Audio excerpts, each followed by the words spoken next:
depression, trying to escape like I'm trying to do. But fuck, something is stopping me.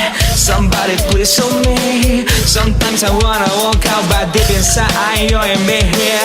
Морда коли мама на не смерти, the chips are on and I don't give a shit. Break down, my mind plays with me and lay it down, pretending to sleep, but I can't go around. Insomnia has will, what can I do? I just want to rest. I think I saw another guy, but at first I was all alone. In fact, when I came here, there wasn't any troubles, any problems, any struggle, anything yet. When I'm here, I don't know. I ain't trying to run, but it's not enough. He's chasing me, come on, run away. How to rebel is my past killing me. I blame myself every day. It's to have gone another way. I simply grew, I knew that they should let me on my own. I fought with everything I got, but in the end I lost it all in my world. In my life, in my sight, I am a parody. Murphys calling mama na не смерти, the chips are on and I don't give a shit. Study for that we go to hang on that fire, break the night to become a real blood. Don't want to free, here comes that disease. So get on your knees and pray to be free. They know all the way, you must be the press and break down, break down. My mind plays with me and I'll lay it down, pretending to sleep, but I can't go around.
continue surfing, please call now and upgrade your package. You know, we joke a lot, but the sad truth is you could hear this message very soon. Once again, your freedom is at risk. Big internet ISPs and the government are trying to take away more of your rights than usual. But you can do something about it. That's right. It's super easy to do. Both of us went to battleforthenet.com today, and we made our voices heard. Battleforthenet.com has everything you need to know about the net neutrality movement, and it has everything. We're sorry, your internet provider has deemed this content unsuitable for viewing in your area. Go to battleforthenet.com. Please make your voice heard. Mass UFO sighting. Now this creature is said to prowl the swamps. Everything is a lie. Becomes more transparent and then finally disappears. They're a lot closer than we've been thinking.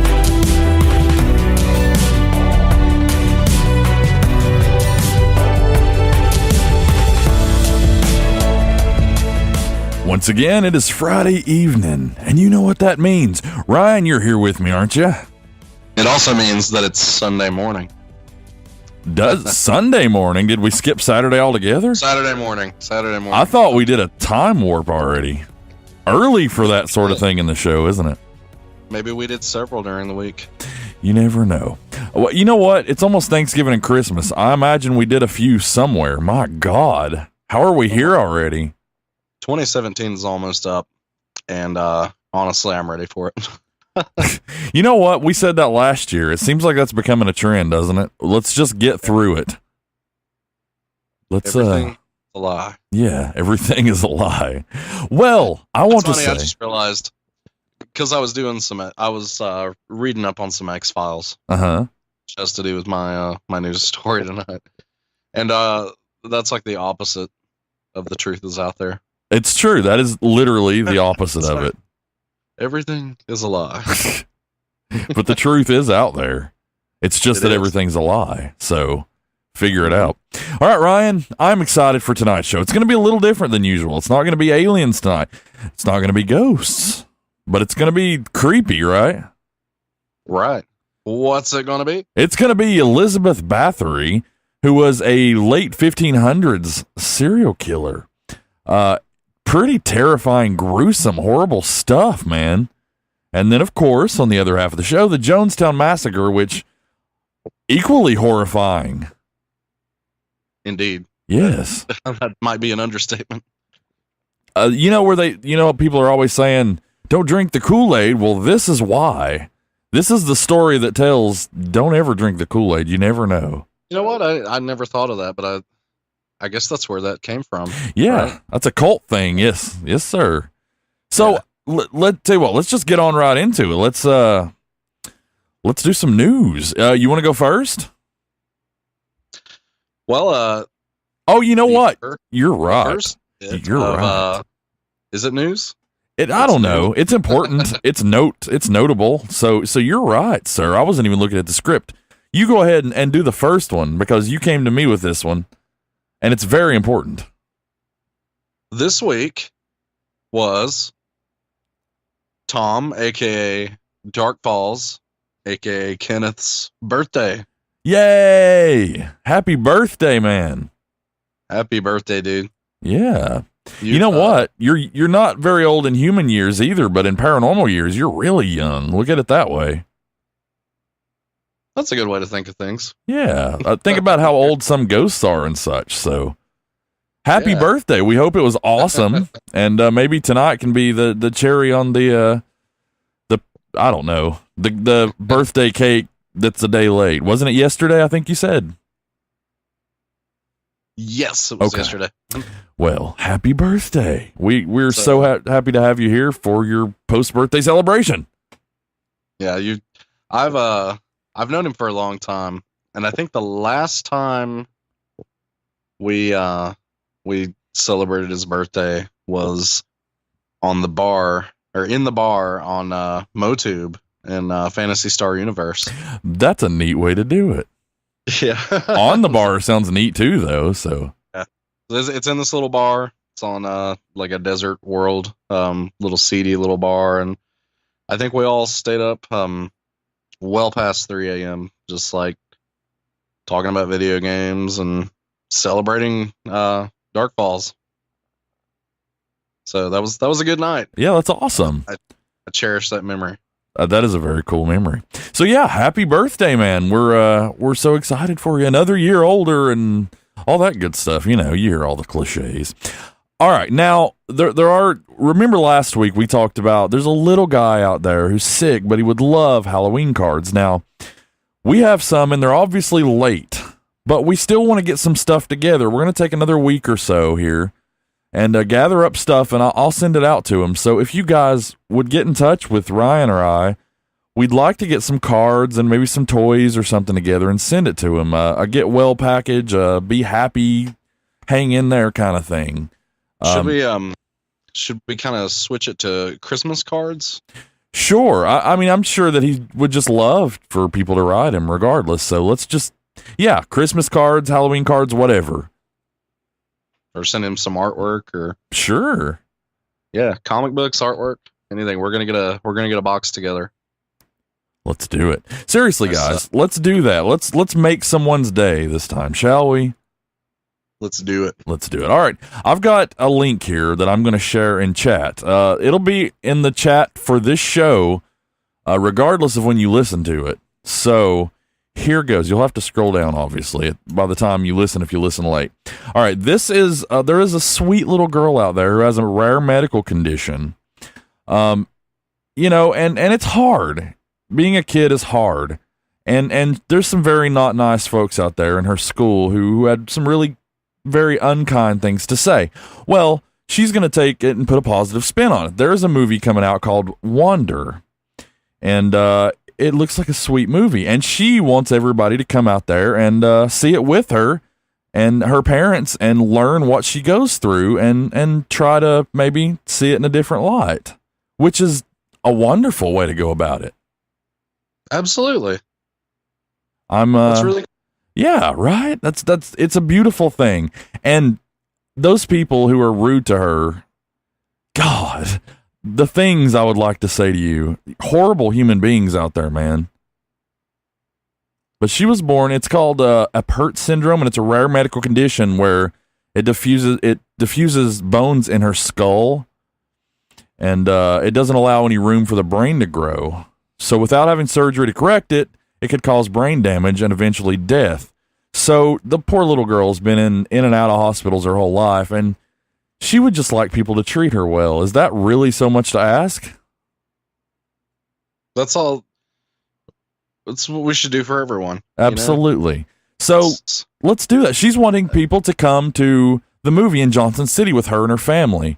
So if you're local to the area and you can, read that article, and please do. It just says, I care about other humans, and you want to make her feel good about herself, because at the end of the day, it doesn't matter what any of us look like. It's who we are, so go out there and support her. It's just such a positive thing. You know what? If you are blessed physically now, all of this fades. Absolutely. Who you are never does. But what you are inside, that says everything about who you are. So be good to people. I agree. I can't stress that enough. That's it. Be good to each other, folks. Let's do something nice. Check out that link and let's talk. Let's go see the movie with her. How about it? Sounds good. Yeah. All right. Now let's get to the news. Something later we might talk about a show on Sunday, but let's go and get to the news. We're already pushing our time. All right. So this is I guess you'd call this one an oldie but a goodie. I guess you could take this. Like I said, I was doing some X-Files research because the show is coming back. It is for another season next year. We're super excited about that. And thank goodness, because I don't think this is a spoiler, but the last new season they did, the return of the X-Files, it left us on a pretty big cliffhanger. So hopefully I'm glad anyway that they're going to resolve things. Yeah, but for sure. This is a story from way back when they were first working on the show back in the 90s. I'm sorry, did you say something? It kind of cut out for a second. No, I didn't. I'm sorry. Okay. So back when they were working on the show, Chris Carter is kind of I don't know if it was a gesture or he was looking to do some research or whatever. He reached out to the FBI. And that's a good place to start. They know stuff. And he said that, they were nice enough, but they didn't really give him the time of day, but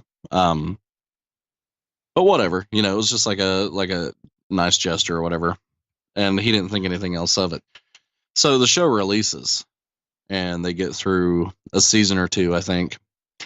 And then he is approached by what may possibly be a man in black. And he was told that's what we like around here, isn't it? Yeah. So this is a possible Men in Black sighting. He was told by this person that they need to dial it back a bit and change things up because he's getting a little close there to what's really going on. And that's all that he was told. And that's regarding like the main like alien storyline. I love that. Don't you? I mean, isn't that one of those things where you watch a show and you're like, man, I wish this was real, but this is one where potentially they're stepping on toes of real stories. I love that. So he thought that, okay, this could be some crazy fan or something. Okay, sure. But the guy showed credentials and he appeared to be,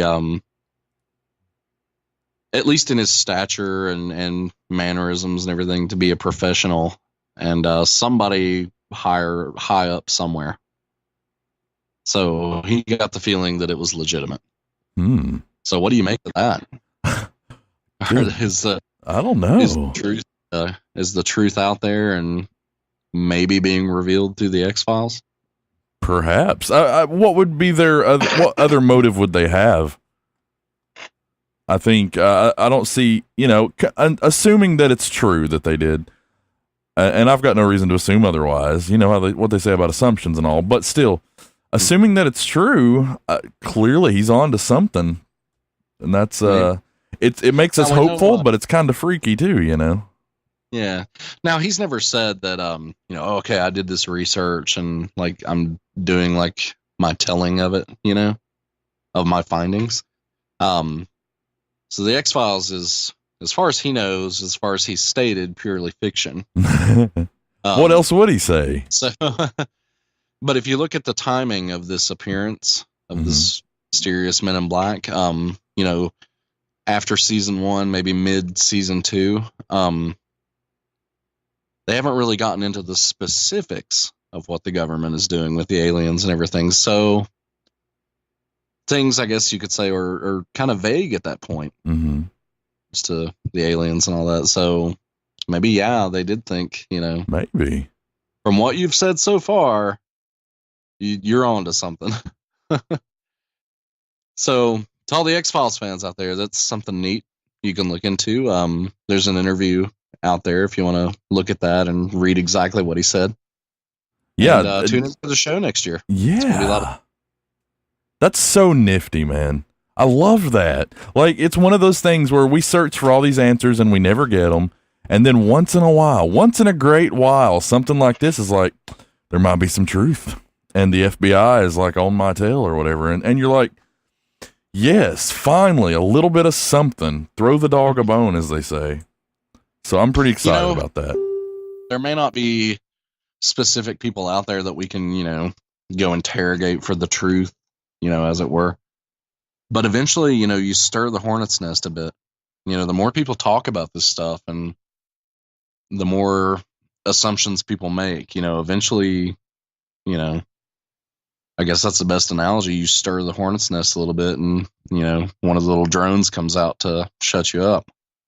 I was watching something the other day and I was like, what was it? Oh, this is silly. This is kind of irrelevant, but it goes back to your drone thing from last week. We were watching Jeff Corwin, and I love him. He's just an animal guy. He hunts animals. Well, doesn't hunt them. He finds them and tells kids about them. And it's a really cool show, but he was driving through Sometimes like, gets injured. what's that? Sometimes gets injured. Yeah, sometimes. And he was driving through like the savannah, and he was like, we're looking for this line and we can't find it, you know. And I was thinking a drone would be so great for that. Just fly it over, and there is no camouflage that way, you know what I'm saying? Yeah. Things are really gonna, I mean, drones are in their infancy right now. Just imagine, you know, how that's going to continue to evolve in the next 5 to 10 years. Right.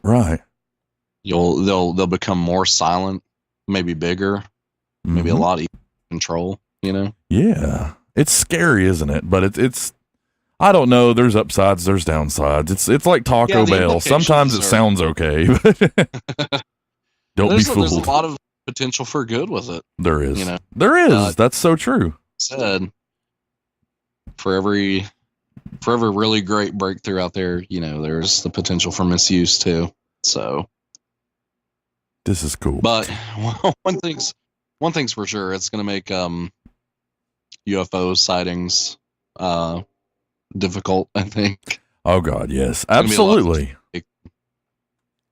Well, when you have things like that, you know, it's so easy to cheat and lie, and that's just the times we live in. But I digress. I guess if I'm going to do any news, we got to move. We're really bad about this time thing, aren't we? We just get to talking. We're talkers. All right, so this is cool. Situated in British Columbia, the aptly named Spotted Lake is a large body of water with hundreds of smaller pools inside it, which, according to a local folklore, are said to possess unique healing properties. What makes the lake particularly interesting, though, to scientists is the way it parallels certain conditions found on Mars. Analysis of water from Spotted Lake reveals that organisms are indeed living in the pools, says researchers working with Discovery's Science Channel. It's like Mars has come to Earth, and these weird holes are clues to life on the red planet. Interesting. Yeah, right? That's cool. Yeah, it's funny. Life thrives in the strangest places.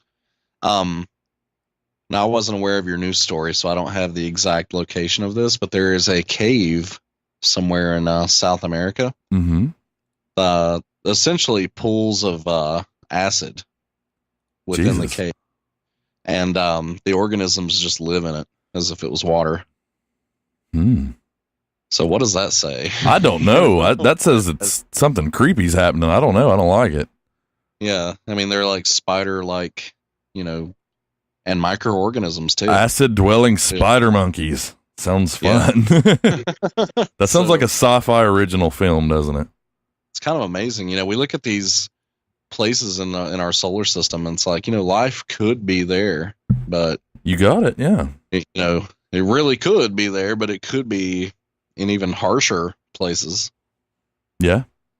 Yeah, it seems like it's like when you lose your keys. They're always where you're not looking at the time. What was Jeff Goldblum's line in Jurassic Park? I'm horrible at quotes, but I know exactly what you're talking about. Life finds a way. That was eerie. That was my Jeff Goldblum. That sounded just like Jeff Goldblum. I got chills. I still got chills. That was good.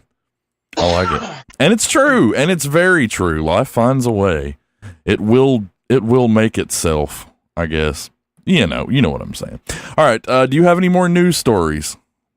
That's all I got. I've got one that I'll rush quickly through if that's okay, because this one's really cool. Okay, if you're all right with that. I know it's going to put us a little past, but all right. So, absolutely. According to the reports, 4 men who had been residents of Nong Kung Si district were killed by what is known locally as a porb ghost, which is said to kill its victims by eating their internal organs. Sorry, an orb ghost? Porb, P-O-R-B. Ooh. Play on rubber balls. I don't know. Rubber baby bunkers. All right. Local tradition states that these female spirits haunt their victims relentlessly while gradually feasting upon their organs until the injuries are too great and they die. What about that? Yeah. Now, I'm sorry, I'm going to botch this. Payrat Songkram a preventative medicine specialist who's the head of the health team visiting the region, has stated that an investigation into the deaths is ongoing.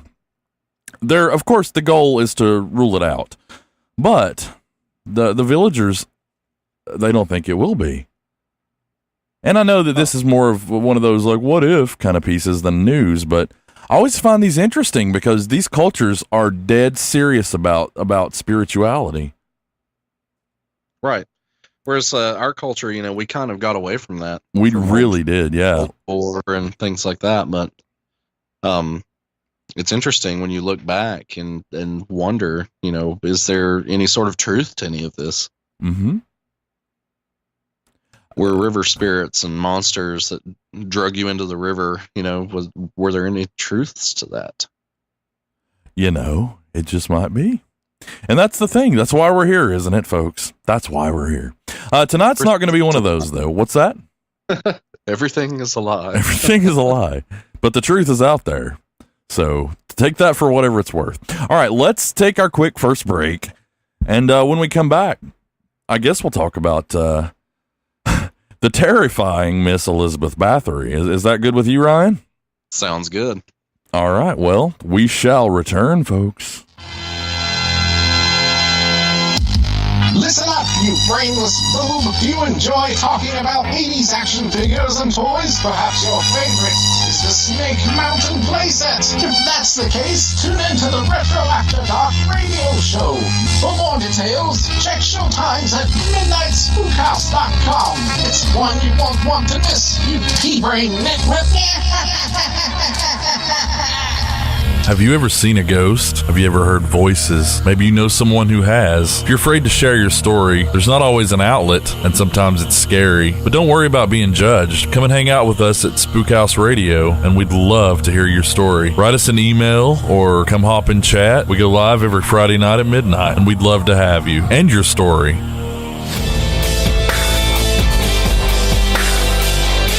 Spook House Radio. And it's true what we say. We would love to have you and your story. So if you have a story, why not come on and talk to us about it? And if you don't want to do that, write and we'll read it out loud and give you full credit and talk about it. Or we change the names to protect the innocent too. Absolutely. We'll blur the images and change the names. You'll be completely safe and anonymous here, folks. So don't ever worry about that. But yeah, if it's aliens, ghosts, Bigfoot, big feet, woodbuggers, whatever, write us, call us, message us. Let's do something, folks. Let's do something together. Something great. All right. Now, Ryan, Elizabeth Bathory was quite the lady. What did you come up with in your research? What is the synopsis here? What's the idea? So you said that she was it 16th century? 15th century? Yeah, she was born in 1560 and died in 1614. So a little bit of both, I guess. Yeah. So one of one of her highlights is I learned that she actually has the Guinness Book of World Record for death count as a serial killer. Congratulations, rounds of applause, right? Yeah, woo! Yeah. Congrats on that one. You want to be known for, right? We should have done that right after Dark Fall's birthday at the top of the show. You want to be known for that, right? So, and this is jumping ahead a little bit, but that was actually confirmed, when they finally caught her for all this stuff. Yeah. During her trials, one of the witnesses who was a maid that worked at the castle there, said she was snooping around and found one of her journals and saw that figure there, that she actually kept, count of her victims and everything, and said that it was did I say what number it was? It was up to 605 at the time. Is that not jarring? And, we'll go into this a little more, but the reason she was able to get away with all of this was because of her high stature in the community and her family's name, I guess. Her past or her right.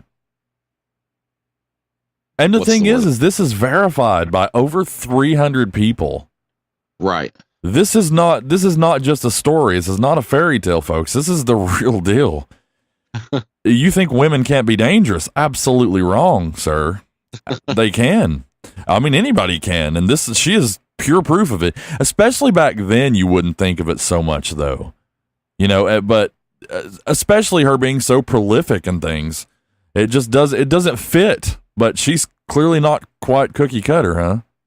Right. And I think back then, obviously forensics were nowhere near the level they are now. During that time, people could disappear for whatever reason, and you just had to assume that, okay, they got lost and starved to death, or they were eaten by wolves, or what have you. You don't think about the things that she did to people as being what happens when somebody doesn't show up to McDonald's on time, Right.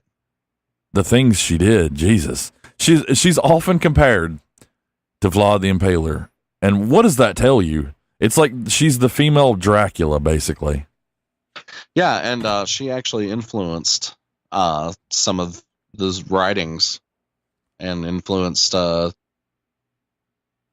of the aspects of the Dracula character. And one thing I found interesting was she was rumored to have bathed in the blood of young virgins that she had killed. Yep, that's a thing. To retain her own youth. I don't think that worked out too well. I don't think it kept her from being put in prison and to death, but I don't know.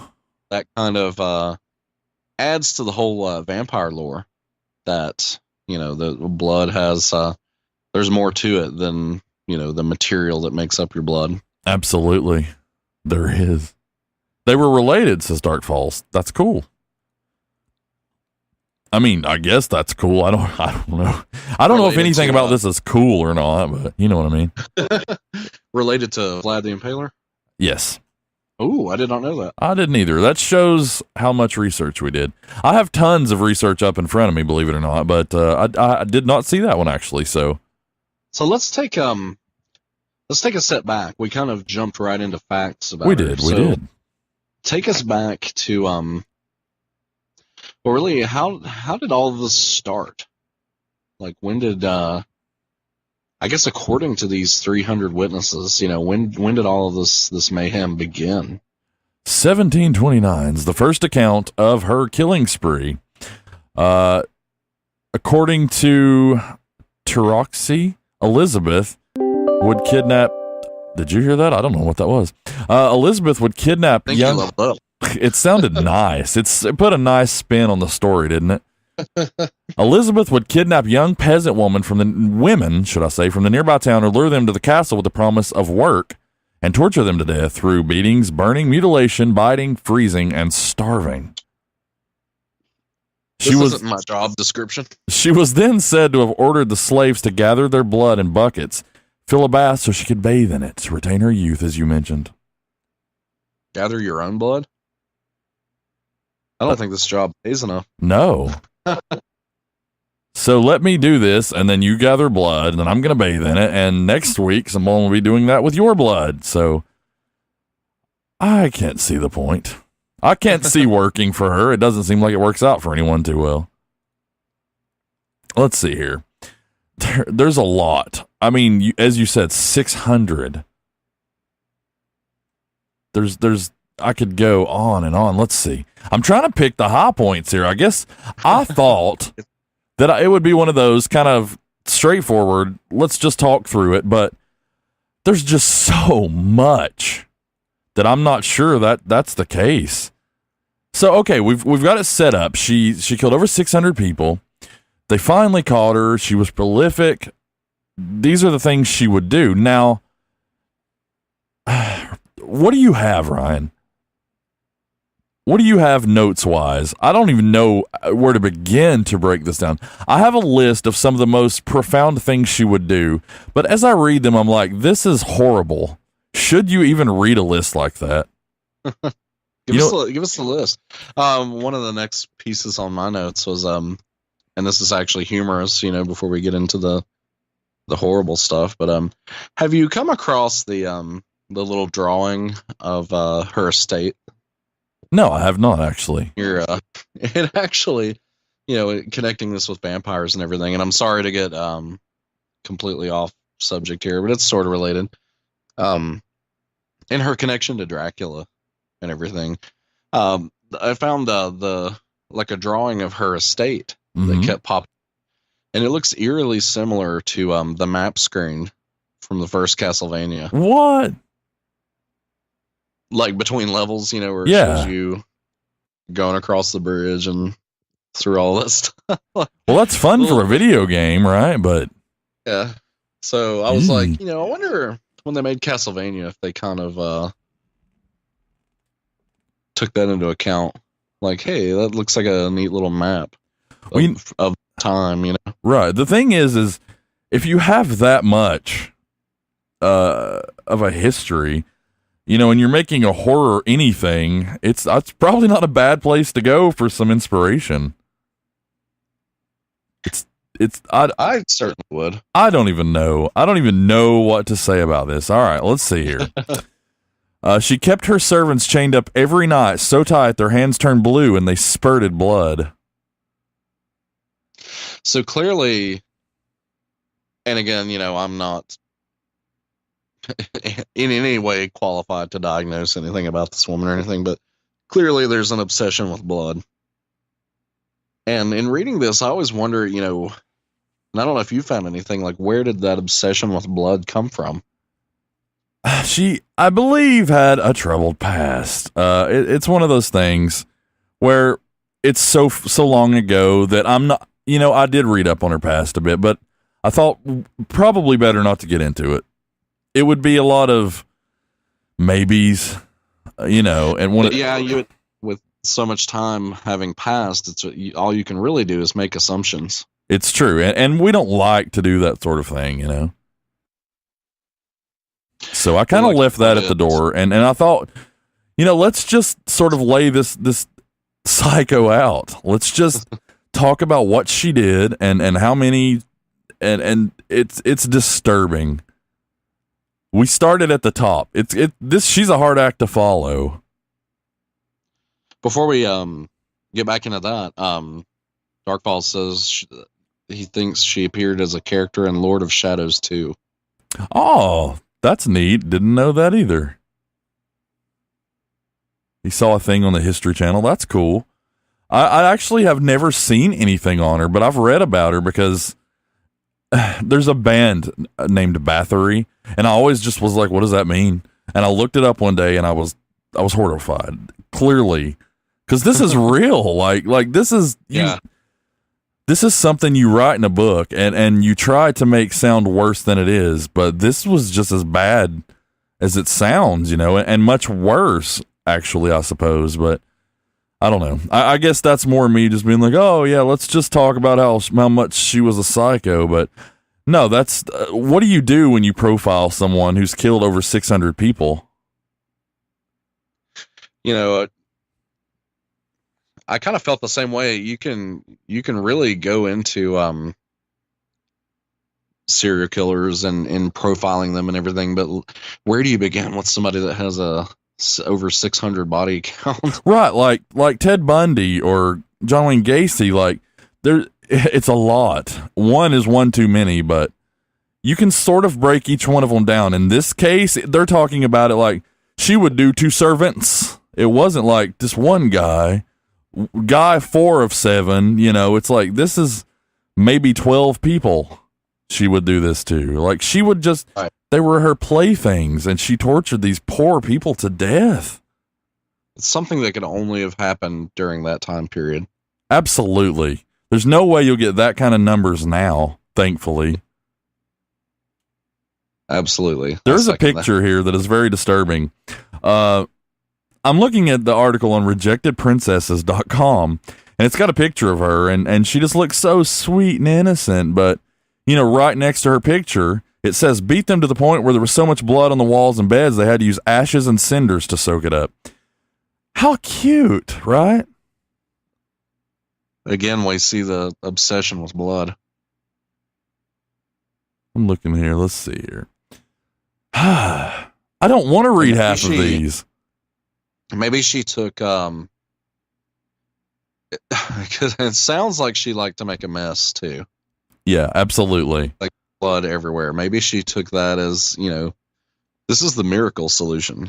This is going to keep my castle clean and it's going to keep me young and healthy. This day and age, Billy Mays would have done the commercial 10 years ago. Servant blood, only $19.99. That's horrible. That's horrible. I don't even know why I said that. That is terrible. I don't feel that way. All right. I'll tell you what. Instead of sharing how yeah, that's it. She was horrible. That's obvious. But how did she get caught? Like, when did people finally wise up to this? That's what I was gonna say. I was gonna say let's focus more on how she got caught, and maybe I don't know what it takes for a person to be that way, because I don't want this to seem aimless, but we really did start too high on the list. My God, it's really hard. We should have worked up through somebody that had like a count of 2 or 3. So it is commonly believed that she was caught in the act of torture, but there's little evidence to actually support that. Let's see here. Caught in the act? Yeah, that's what that, but that's one of those things that just sounds better, probably. Let's see. I'm trying to word this properly to not sound like we're just guesstimating. But there's a lot of rumor around this too, really, to be honest with you. She clearly was caught, but how exactly is hard to say, I guess. At this point, it's 400 years ago? So, yeah, almost 400 years ago, potentially. I don't know when it started, I guess, but she got caught on after Christmas on December 30th, 1610. So, 407 years ago.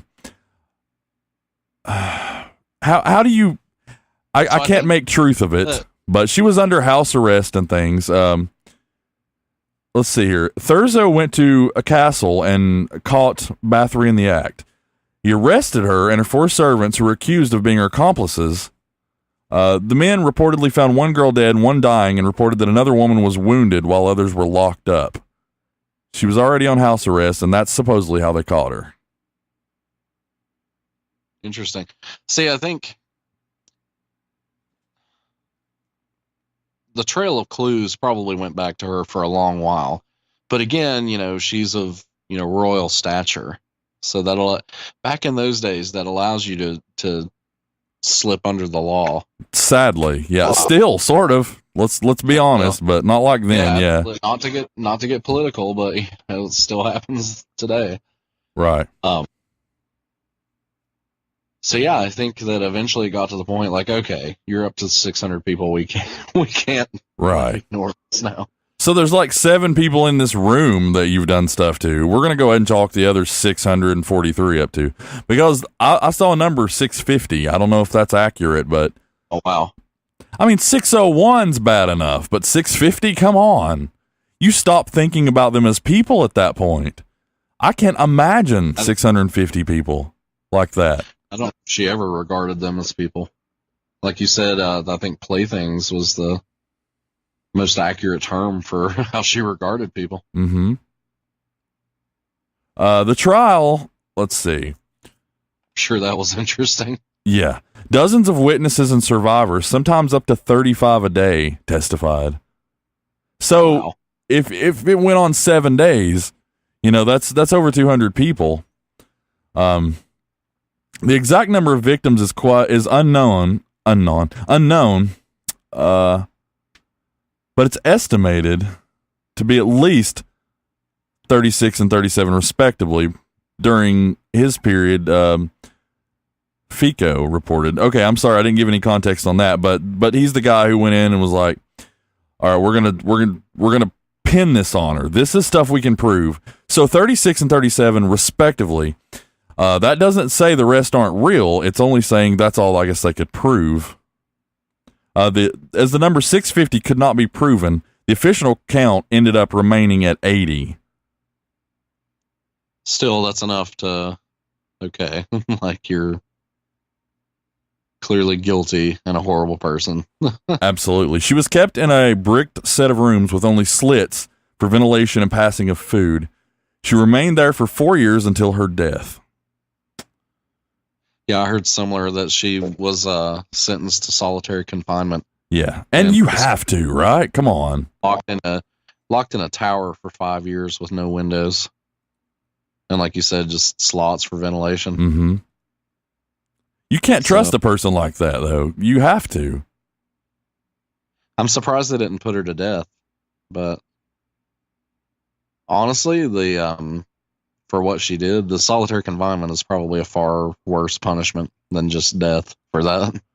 You know, I've always kind of felt that way, too. Death is quick and easy for these people, and whereas to actually have to think and live through this would be much harder on them. Oh, yeah. I can only imagine how much further she descended into madness. Right. That's what I think, too. In that cell. All right. You know what? We're at a good time tonight for a change. So that's the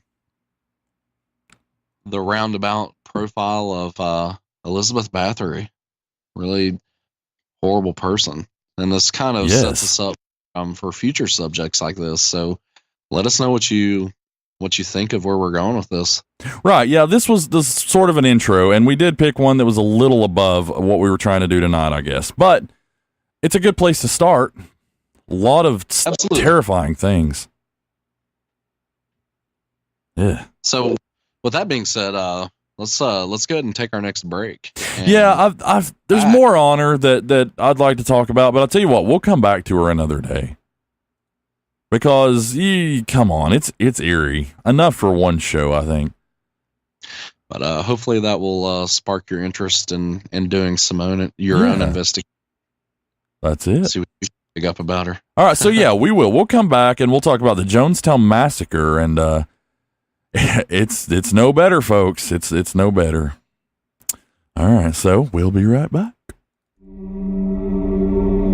Have you ever seen something in the sky at night that you couldn't explain? Research shows that 1 in 7 Americans have seen a UFO, but they choose not to share their stories. We want to hear about it. Write us, call in, join the chat. We are ready to believe you.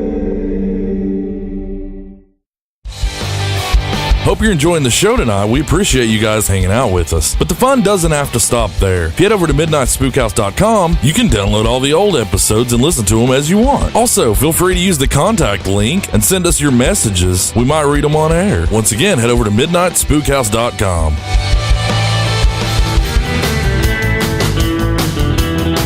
Spookhouse Radio.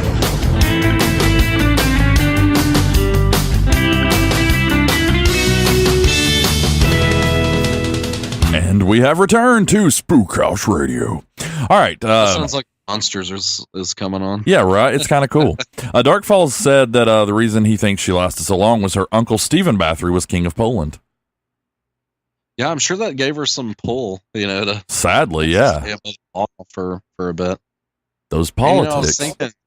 I was thinking during the break, how can you imagine what sort of dastardly things that royalty got away with back in the day?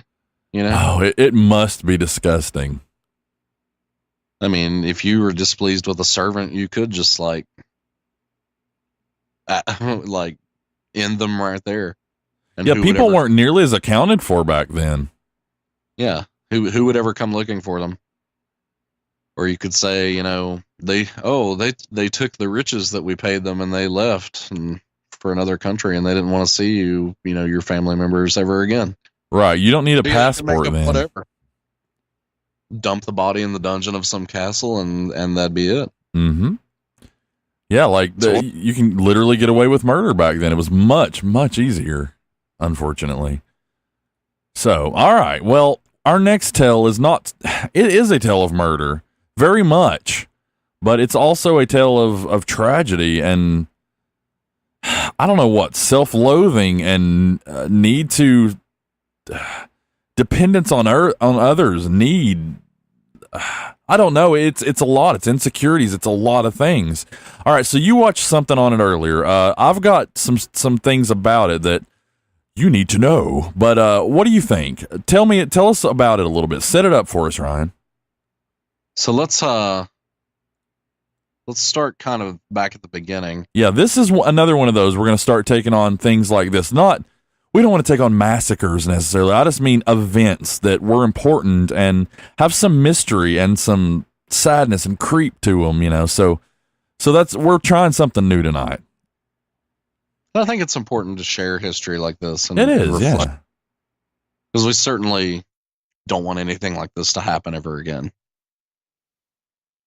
You know? Oh, absolutely, for sure, yeah. What I need you to help me out with is the year. What year did this start? 1978.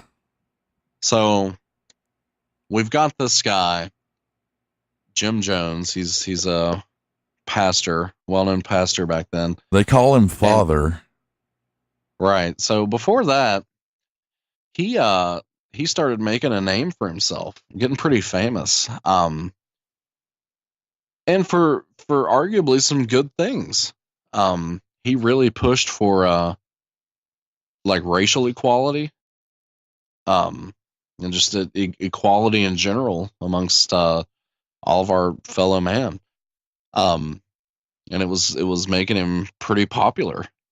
You know, he did a lot for his local community and everything. And don't mistake me, you know, praising this guy or anything, but just kind of sets up his rise and fall. So we got this guy in really troubling times. You know, he's a really progressive thinker, and he's bringing together all walks of life. Mm-hmm. You know, in his church, which was called the oh my gosh, my Google Doc crashed. That's all right. Ryan is a great note taker. Just it's the technology. I think you need to go back to your little notepad. I think you do best with it. I love that little thing. So. That's not your fault. Google Docs is actually, there was a thing this week on Twitter about people. A lot of people having trouble with it, so it's definitely not Ryan's fault. We actually came prepared this week, folks. Believe it or not. I'm sorry that the Elizabeth Bathory segment was maybe a little open, but it's really hard to sit down and make a 2-part show and break down what horrors she did in half a show. This may be eye-opening in the fact that we need to maybe do whole shows on such large characters in history. So, you know, we're learning as we go like everybody else. I think it wouldn't hurt maybe next time to consider a whole show for someone with 650 deaths on their hands. The People's Temple. That was it. The People's Elbow. It sounds like something The Rock made up. If you smell what Jim Jones was cooking, that's in bad taste. I'm sorry. Go ahead. So, yeah, he starts the People's Temple, and he's gathering up a lot of people. I guess you could say the downtrodden and people at the end of their rope. You know, really looking for a way out in this harsh world, and that's it. Looking for a guiding light. That's one of the biggest parts of the tragedy is not the ending only. It's that people are there, you know, and they always were, and they always will be, and you have these wolves in sheep clothing. They sweep in and they say the right things, and it's. You know, they say the devil has a forked yet slick tongue, and it's clearly true. So go ahead. I'm sorry. So yeah, everything is you know, this sounds like a good thing. Mm-hmm. While they're, I guess I should say, while they're still in the States. Hope, you know, community, good things. Yeah. Like get up off. You can do better. We can build something together. You know, it sounds good out of the gate. Right. So he's building all these people up. He's getting everybody behind this idea. And it's a great idea, you know, this message of equality, and we can all work together to build something new and important, a place for everyone. So he continues his rise to popularity, and his church is getting a tremendous following. Then he purchases some land in South America, and creates the People's Temple like an agricultural community. Which even now still sounds like it might not be a bad thing. I feel like, dude, let's move off the grid right now. You know what I mean? Like, I feel that way. Still sounds like a good thing on the outside, right? Yeah, you can sort of get behind that. And I think that was the idea. That's how he got so many people to follow him into, let's leave the States. Let's go to we're going to build our own country. I've said it before, Hitler is horrible, obviously, for so many reasons, but he was once a vagabond. He was a kid on the streets, and he came up and almost destroyed the entire world. It's the power in how you motivate people, how you talk to others, greatly encompasses, how powerful you can be. And this guy, like Hitler, he had that tongue. He did. So here's where things start to get shaky, or I guess a little sketchy. And Tom says it's Guyana where they moved to. That's correct. That was in South America in Guyana. So they create, I guess, almost like a compound, but it's like an agricultural community. They're self-sufficient. They're growing their own crops and everything, housing everyone. Still seems like a pretty great thing. Right. But where things get a little hazy is what is actually going on within the compound. Mm-hmm. So, what it's all leading to. Absolutely. There's a movie out called The Sacrament. I don't know how many of you guys have seen it, but it really does this story justice in a lot of ways. It does. Have you seen it, Ryan? I have. Okay. Yeah, then it does the story justice. It does. It's a typical 2000s kind of horror-ish movie. There are parts that are ridiculous, but all in all, it kind of takes the story and explains it to you. It does. Right. It's like a modern day take on this happening. Mm-hmm. So he's got all these people. I think the count was like 1,000 people or so. And he sort of begins his descent into madness. Now, I don't know if it's likely that he was always a bit of a sociopath, I think. You have to be, surely. Especially to to build up people's hope and get them behind a message like this. What if he meant well and then something snapped? I mean, he didn't, obviously, but what if? I'm just saying, I think that's happened before with people. Surely, not in this case, but it's just a thought on humanity, I guess. Well, here's the thing. Like, he, I don't know if he believed, I don't know if he set out to murder these people or if he truly believed that death was the answer. Because toward the end, the point we're building up to, when he took all of these people's lives, he had them convinced that, we're done on this plane of existence. Yep, absolutely. Death is the answer that will take us to the next plane where we'll all, find peace or be together or what have you. So once people moved down to this community in South America, he quickly established rules against speaking to people outside of the church. Mm-hmm. So imagine that for a moment. You've got, and this is kind of the setup for the Sacrament movie. I think a guy's sister moves down to be in this community or whatever, and then she just disappears. And of course, your family is worried about you. Yeah. What's happened to you? Like, you won't return calls. There's no way to write you or anything. So people were concerned. What has happened to our family members? Mm-hmm. What happened there? So it kind of caught the eye of some officials. And eventually, let's see, it was Congressman Leo Ryan went down to visit this community to say, what exactly is going on, here and everything. And they were let in and, given the tour and everything.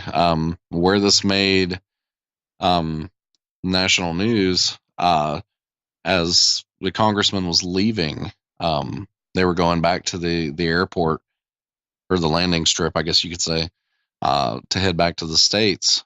They were gunned down. And there's actually footage of this happening. Everybody there died, unfortunately, including the cameraman that caught the footage. But they were all gunned down at the airstrip. So that happens, and then he gives the order for everyone to take their lives, in a sense. Death is the answer. That's where they go to this point. So what he had done is he created a cyanide laced Kool-Aid. That's where they don't drink the Kool-Aid phrase comes from. Yeah, he gives this speech. It's this whole spiel about, brothers and sisters, our time on this earth is done. We tried to do something special, and the world wouldn't allow it, so we have no other choice. And you have these, as you said earlier, downtrodden, sad people who think there's nothing else for them. They do it, and there's children. They poisoned their children. Yeah, they said, let's do the children first. And that's only good on a sinking ship. Get them on a boat away first. Not on this kind of ship sinking. See, this was delivered as and people are believing this because they're so downtrodden. It's some kind of mercy, right? Yeah, that they're really truly believing in their heart and soul that there's nothing else we can do on this earth, that the next step for us is death. And that's where our true peace will. So they've got mothers coming up and handing their children over to be given this Kool-Aid. Can you imagine? I can't begin to. But again, these people, in their downtrodden state, they were preyed upon, conditioned, brainwashed to believe this as the truth. I think that's the most tragic part of this. Right. It is. So the children were taken first, and then, they passed out the cyanide drink to everyone else, and they all consumed it. Yeah, and the thing is that Jones believed this. This wasn't just some gimmick to get everybody dead. He believed it so much that he took his own life, and he had a troubled childhood. And again, I won't go into that because it's all hearsay, but there were stories about him killing cats with knives and things, and he moved his church because he feared nuclear war. He was a very paranoid, sociopathic, paranoid person who thought we have to do something different or there's nothing for us here on earth. He believed it. In the only defense you can say is that he actually believed what he told. And like you said, they came to call him father. So right. They believed in this man that much, that this is the truth. They had all of their faith stacked on this guy. So of course, he says, we're going to end our lives here. They were all for it. Yeah. And he was smart. And a thing that makes me believe too, that his heart was in his own whatever, is that he took everybody. Race didn't matter, age, poor, rich. If you really cared, he would take you because he believed in his own cause, which is kind of disturbing all on its own. I don't know. I don't know how you can believe in that. And here's something interesting he said. According to Joyce Houston, who was an ex-Temple follower, said in a documentary, Jim said that all of us were homosexuals except for him. He was the only heterosexual on the planet. Women were all lesbians, the guys were all gay, and so anyone who showed interest in sex was just compensating. What? Yeah, right? Tell me that doesn't show you that he's a little nutty. Absolutely. I mean, there's no question there. He had a pet chimpanzee called Mr. Muggs that lived at the temple. there's just so many things wrong with this. Let's see. Tim and Grace Stowen were a married couple and followers during the temple's early years in California. Tim was an attorney for the temple, and Grace was a member of the inner circle. Grace gave birth to a boy, and Jones claimed to be the father. Tim signed an affidavit confirming him as the father even. When Grace defected from the church, she had to leave her son with him, fearing that her life and his were in danger.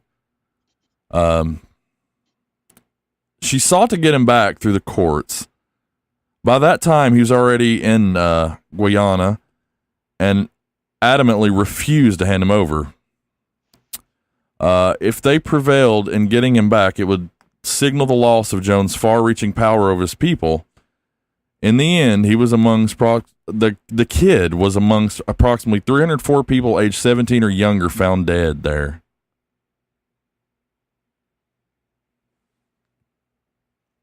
That's awful. Take that in, right? Just take that in. All right, I'll tell you what. Let's take in a break real quick. We need to take the mood down just a little bit. Let's take a quick break, and we'll come back and we'll talk a little bit more about it, I guess. Sounds good. All right, we'll be right back. Hey, Ryan. Yeah. Let's go rent a movie. I don't know. I was kind of looking forward to a sub. Wonder if there's a place where we can have both. VHS. Yes. What does VHS stand for? Sign says VHS and hot subs. That's awesome. Smell those meatballs. Hey, look, foot-long meatball sub and a free movie rental all weekend long for only $5.99. Dude, look, rent RoboCop 1 and get RoboCop 2 free this weekend only. Rad, man. You mean for only $200 down, I can get a Sega CD? Yeah, dude, and a free tuna biscuit. Don't forget your free copy of Night Trap. Night Trap? Whoa. Don't tell Mom. You boys. VHS and hot subs at 30 Town Center Drive on the left by the abandoned go-kart track. For more, head over to midnightspookhouse.com. Get your 70s, 80s, and 90s fix with Retro After Dark, part of the Spook House Radio Network.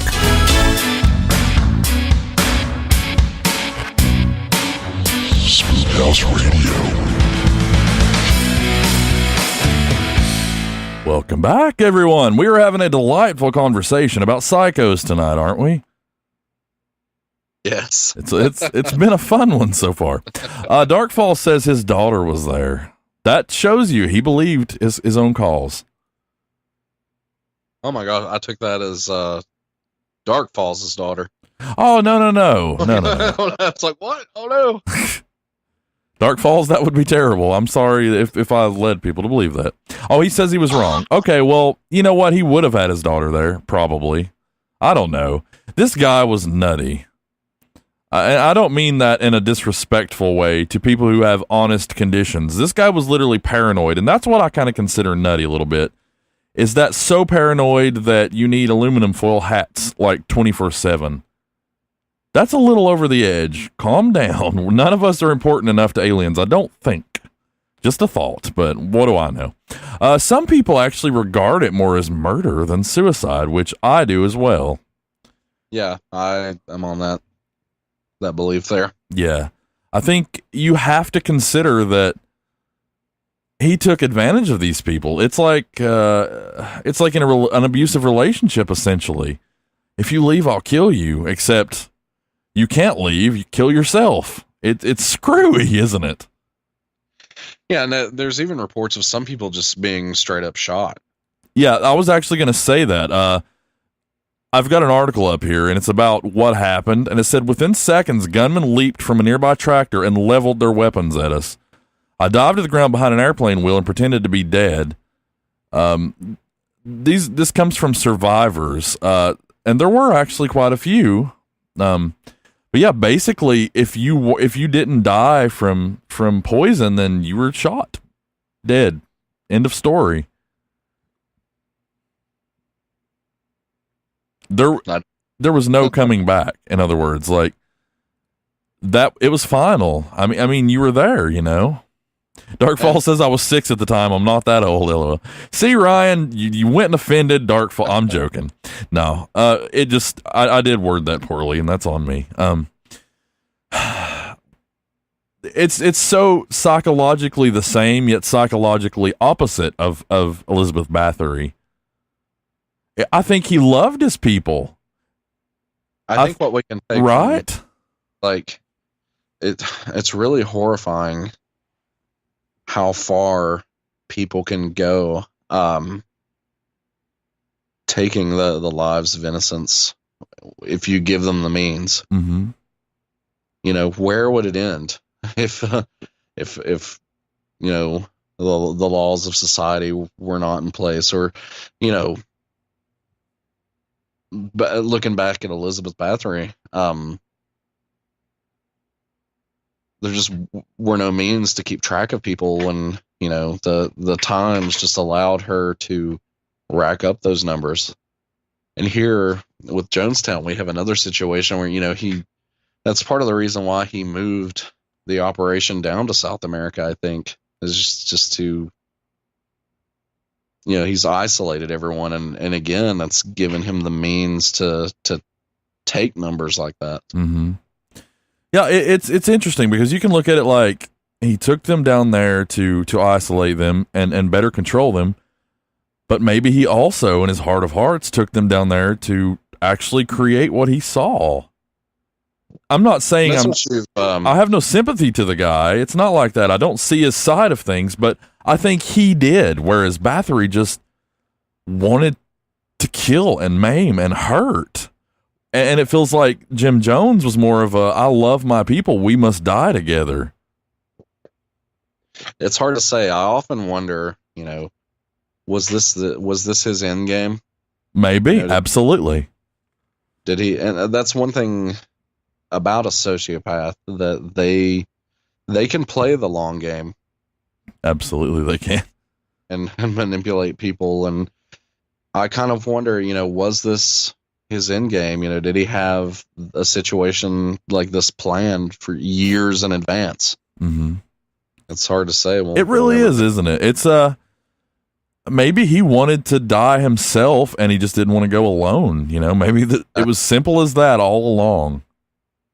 Could be. I don't know. It seems like a lot of effort to go create the community and get people to kill themselves when it's happened in other cults without having to do so much work. I really believe the guy believed what he said.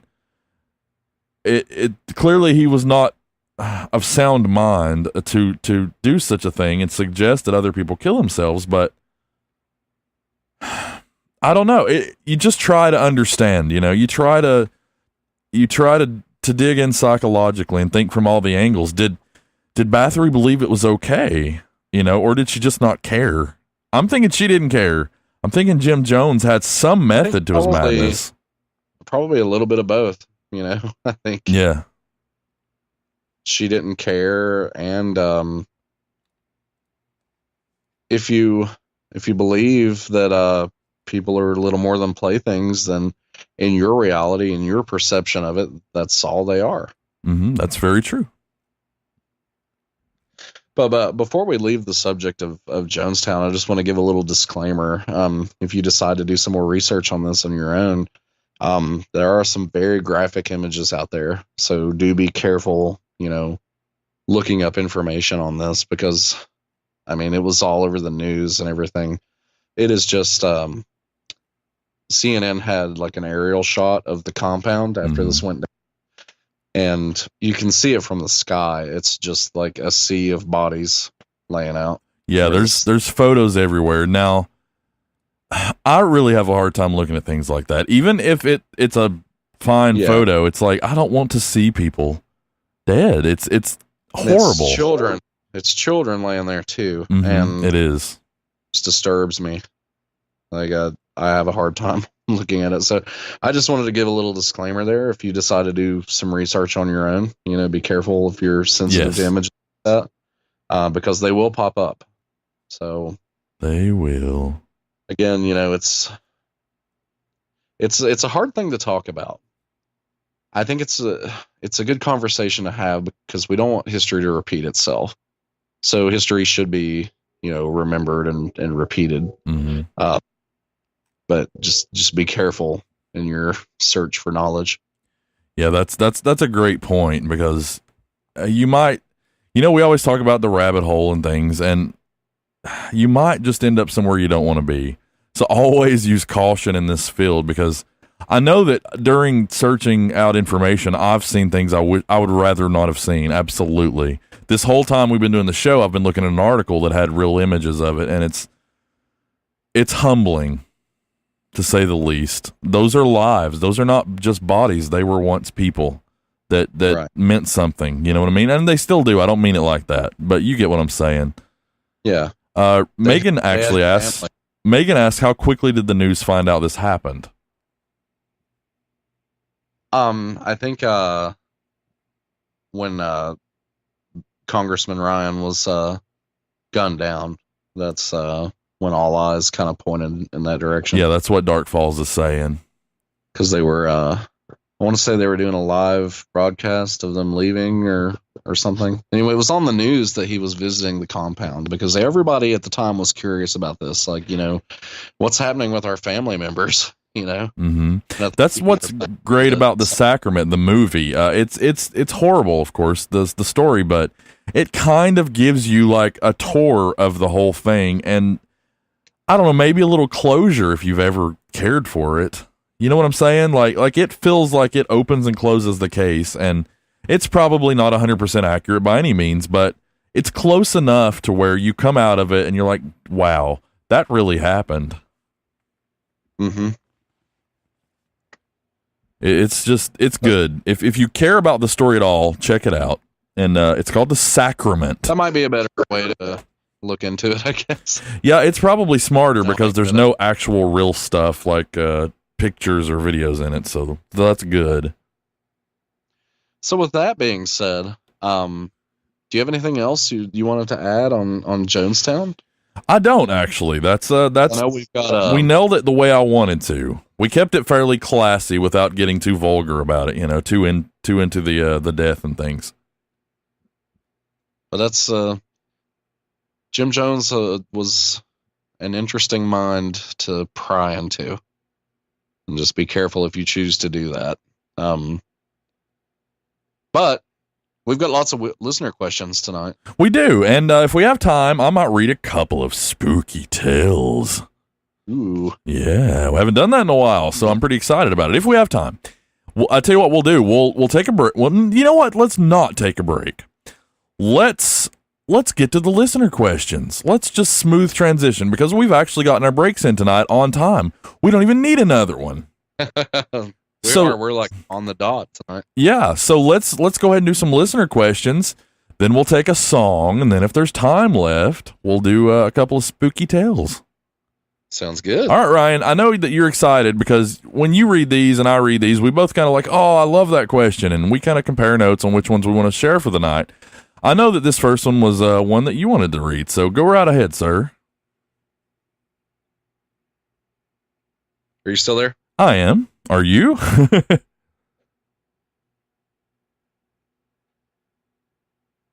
Can you hear us, Ryan? Are you with us out there? I can now. It dropped for a second. Okay. Am I with you? Yeah, you are. You're with us.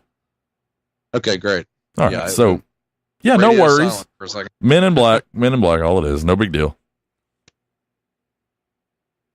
Okay, what were you saying? Do you want me to Oh, I'm sorry. Yeah. I was just saying that we talk about which questions we both really like, and when compiling our list, and you really liked this one. So go ahead and read the first question if you'd like to. Here we go. So this comes from Alan J. Hello, Alan J. Thank you for listening. So a friend of mine made a point that got me thinking, and I was wondering your thoughts on it. He said that if aliens have made some kind of deal with the government, wouldn't they disguise their ships to appear as planes in the sky? His point is that aliens are probably doing whatever the hell they want. Otherwise, they would hide themselves better. Ah. Interesting point. Yes, sir. Very interesting point. So we've talked in the past on the show about, the one theory going that, maybe the aliens have made some kind of deal with the government. What the details of that deal can vary. They can vary depending on what theory you like. But one of them out there is for an example. There are lots of them that they made a deal. In exchange for some technology, we can abduct some of your citizens for experimentation. Mm-hmm. Do what we will and return them or whatever in exchange for, our technology. So what if that's not the case? You would think, and I think that, I guess it's Alan's friend. I think he makes a good point. If in fact they had some kind of deal with the government and the aliens don't want us to know about them either, wouldn't you think that there would be a way, once again, if you have the technology to cross the galaxy from light years away, or time travel or cross dimensions, wherever these beings come from, wouldn't it be easy to disguise your ship as just an airplane in the sky? Definitely. You would think, right? Yeah. Yeah, that's kind of where I live on it is like if they could, then why don't they? Or, if there's a deal made, I should say. And, I made the joke about cloaking and things, but hey, what if? Yeah. What if they're there right now above you, looking at you, Ryan, and you can't see them? Who's to say? It's just, as you said, there's so many theories. You can literally make your own theories up. It's in the Captain Crunch. They created Captain Crunch so that we consume it and then they can read our minds. Like, it's open-ended. It's so hard to say, but that's a great question. I love it. I just don't know how to answer it. It's all, I guess. So it raises a scary point. It does, yes. What if they just don't care and they are doing whatever the hell they want? Yeah. Yeah. And the government legitimately really does not know what these things could be or what intentions are. What if they're responsible for a lot of things that are going on right now that we have no idea they're responsible for? Yeah. And it could be, if you want to look at a different layer of this, maybe we have some kind of deal with the Greys, but, we've discussed on the show as well that there could be somewhat of a galactic community. And there could be other types of aliens flying in our skies. Maybe they don't care. They don't have a deal, so they don't care. That's what I was going to say. Like, there doesn't have to be diplomacy, just because we made a deal with somebody necessarily. All right. So, great question. Absolutely. That's one to keep you guys up at night, thinking about that, Yeah, that's another one of those, I don't know, man, think about it, You just kind of lay on your back under the stars and you think about it. Or I've got stars on my ceiling because I'm a child, I have those little dollar store glow in the dark stars. But I like the space, I like it. It's fun, right? You're never too old for glow in the dark stuff. Come on. Glowworms are great still. All right, so thank you for that, Alan J. That is a really cool. Is it Alan Jackson? Just putting that out there. I wonder. I wonder too. If so, you should call up. Thinking about cars and dreaming about women. Way down yonder on the Chattahoochee he is. And then wondered, wait a second. What if those UFOs? What if they don't care? I always wondered what hotter than a hoochie coochie felt like. Maybe you have to be an alien to know. I don't know. Worried about women, worried about UFOs. All right, so this one comes from Legendary Steve. Legendary Steve. Steve Harrington? Yes, Steve Harrington. Not King Steve. Legendary Steve. All right. I don't know if there's a word for it, but have you ever forgotten what you're about to do while you were extremely focused on doing it? I understand being distracted and forgetting, but what do you think of an outside influence making you forget what you were doing and where you were going and what you were doing? I just call it aging, personally. I think that's called Destinesia. Is it? Kind of a play on your destination. And sounds amnesia. like a video game, doesn't it? That would be a cool name for a video game. Yeah. So I guess the idea there being, and we've all done that, like, why did I come to the kitchen? Mm-hmm. But you can usually recall, okay, you know, if you step back and think, okay, well, I got up to go make a sandwich, but you know, I was thinking about this video game or whatever, Right. and you get sidetracked. But yeah, have you ever been going somewhere or even working on something, looking at something, and you're focused on it, and then just like you lose time, I guess, for a moment? Mm-hmm. It's kind of that alien time lapse thing we've spoke about a few times. You know what really sucks about it too is the harder you try to remember it, the further away it pushes it. It's like a dream. Like you wake up and you're like, oh God, I need to remember. The harder you try, the further it goes. So is there an outside force at play there? Because Destinesia is just a title for it. It's certainly not the answer to it, right? Right. So, I mean, that could be ghosts or aliens or anything, really, if you think about Alien ghosts. One thing, a fun example. Ooh, fun examples. We need that. Tonight's show's heavy, man. If I remember correctly, in Harry Potter. Ooh, Harry Potter. I think they said in the book that they had like a spell or something as one of the castle's defenses, the Hogwarts campus or whatever. So if anybody non-wizard or muggles, I guess you would say, if anybody approaches the castle or is getting kind of dangerously close there, they would suddenly like forget what they were doing and feel compelled to turn back. That's nifty. That's good defense right there. It's harmless. Yeah. Smart. So that's a fun example. Dark Falls calls it sometimes disease. That's a good name for it. Sometimes. And if you go to try to remember and you can't remember what its real name is, you can call it sometimes disease. It's perfect. Yeah. I like that. That's neat. So, yeah, I don't have an answer for that question, but again, that's another one to keep you up at night. It's a legendary question, Steve. Did you, I guess I would be concerned if, you know, I sit down to play a video game and, you know, suddenly you've lost 2 hours and you look up and the title screen, you know, there's losing time playing video games. If you look up and the title screen is still there, you know? Right. Like you may have been abducted.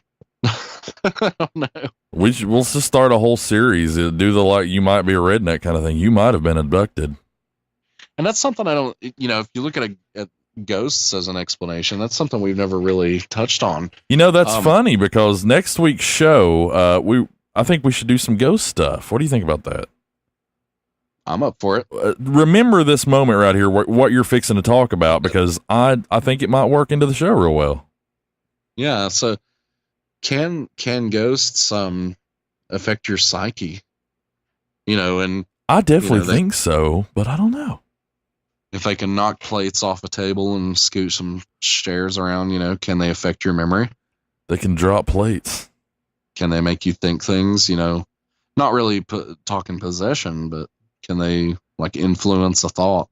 You know, yeah, like you have gut feelings about stuff. Sometimes do you think it's a spirit? It's something helping you out. Maybe it's a loved one trying to give you a feeling or a suggestion to the correct answer. Have you ever avoided something just barely, you know, and you're like, wow, I was so close to that, but instead it's a weird feeling. Yeah, it is. It's creepy. It's one of those, it's kind of like describe the soul. You can't. It's just one of those feelings that you get in the pit of your soul and you don't know why. So that's a great question. It is. It's good. It seems like kind of a surface question, but it's not. It goes much deeper than I think it might come off, and when you first think of it. So thank you again, Steve Harrington. And, yes. I think that's something we'll definitely revisit again. The legendary Steve Harrington. All right. So if you want to read the next one. Sure. Have you ever wondered about certain foods? Who would have ever thought to eat that? And have you ever wondered maybe that was knowledge passed on to us from aliens? So that's some ancient astronaut theory there. It that sure is. Comes from who? Kimber. I like that name. Well, So Kimber. I've kind of wondered about this, but in, I guess, more of a silly context. Like, if you ever, like, you get up and you're making breakfast and you pick up an egg out of your fridge and you ever wonder, like, who ever thought to eat this? Yeah, who ate the first one and said, let's cook it because it tastes like crap by itself? Like, look what came out of that chicken's ass just now. That looks delicious. Well, I'm just going to say, who are the people that found the ones that didn't work? Somebody ate the things that didn't work that aren't foods to us now. Somebody tested them. Yeah. I feel bad for those people. Again, royalty using taste testers. Yeah, that was part of the Bathory experience. Jesus. You know what's interesting? Some cultures, who was it? They were convinced that tomatoes were poisonous. And I kind of get that. I love eating tomatoes, but I still think they look disgusting on the inside. They do. They look like mushy blood guts or something. Like on a burger, if I don't have to look at the tomato, I think they taste delicious. They do, yeah. If I have to look at it, I'm not a fan. That is not a good relationship. One of you needs to get out right now. I can't look at you. So, yeah, there was a culture. Maybe it was the Mayans or something. Somebody had tomatoes, and they would capture people, intruders or whatever, and to kill them, they would force them to eat tomatoes. Yeah, but of course there was no effect. Right. So they got to survive that day, I guess. That was a pretty good day. You got to eat a tomato and not die. All in all, could be worse. Maybe it was like the poison's not effective. Let's just chop their heads off. Let's up it. Let's have 2 tomatoes. Eat 2, servant. That's ridiculous. But I'm sorry that question made me wonder about the people who didn't work it out successfully. But naturally, that's where my brain goes. I'm childish. But you have to know, somebody said that came from a different butt. Let's try it. It is what it is. I don't know. Somebody ate it. I think if I'm kind of on the side of we probably figured that stuff out on our own. In situations where, everybody in your tribe is starving or whatever, that's when you start to get creative. You do. You experiment. You decide that maybe you can eat more than, just the soup a la chicken broth or whatever, that you soak a dead chicken and make soup of it. Yeah, you have to get creative. Hot chicken juice. Hot chicken juice. I'm glad somebody came up with the name broth. Yeah, isn't that much nicer? That's so much better than chicken juice. We soaked a dead animal in water. Enjoy. That's delicious. So yeah, if anything food related was passed to us from ancient aliens, I would imagine that it would be more along the lines of, you need to cook that before you eat. You need to thoroughly cook. Yeah, who discovered salmonella, right? Because that's not good. But again, that's something that we probably figured out on our own as well. So I get the feeling, Kimber, that maybe you're thinking of a certain food. Maybe we're just dancing around it, I guess. It's just not coming to us. So that's just us. When you write in, that's us. So. So write us again and let us know, specifically, is there a weird food that you're just like, why would anybody eat that? So we've probably missed it, how we are. But great question. And I look forward to hearing a response if there is something really weird that you're thinking about, because we do eat a lot of weird stuff. Yes, and we often miss the point, so it was natural that this would happen. Just watch that, what is that show? I think it's called Weird Foods. Probably, I don't know. I can't remember his name. Andrew Zimmer, are you talking about that guy? Yeah, Andrew Zimmer, yeah. He goes around the world eating eyeballs and brains and all kinds of lovely things. Yum. But you know what's interesting about him? He is disgusted by walnuts. Like of all the things, you see him go on there and eat rotted fish heads and Well, but he's like, I will not eat a walnut. Yeah, God forbid, right? Yeah, who wants a walnut? Oh, a platter of testicles is delicious. It was either walnuts or pecans. I can't remember. Something like terribly common and plain. At least if you live in the United States. Right. Really, dude? I just watched you eat an eyeball. Barely cooked. But it was delicious. It wasn't crunchy. It didn't have a weird texture. It just burst in your mouth. It's delicious. Yeah, that's how do you justify that? I'm sorry for even saying that. That was gross. All right. Yeah, well, there's your answer. As Ryan said, we rarely get the point of anything. So take it for what it's worth. Please be more specific, and we will try again. We're triers, aren't we, Ryan? We really try. We're go-getters. We keep are. Trying. Now, this one came from my little one earlier, and I thought it was kind of cool. I asked Ryan about it. I was like, you want to put it on? Sure, let's do. All right, so there's a lot of sickness going around, all the time. People, like you'll go to school and everybody will pass it around. She said, do you think that it could be manipulated and used by something like an alien? Do you think they could get us sick if they wanted to? Maybe an experiment? Have they ever? And I was like, I actually am pondering that now. Yeah, it's absolutely plausible. I mean, we spread the common cold around like nothing.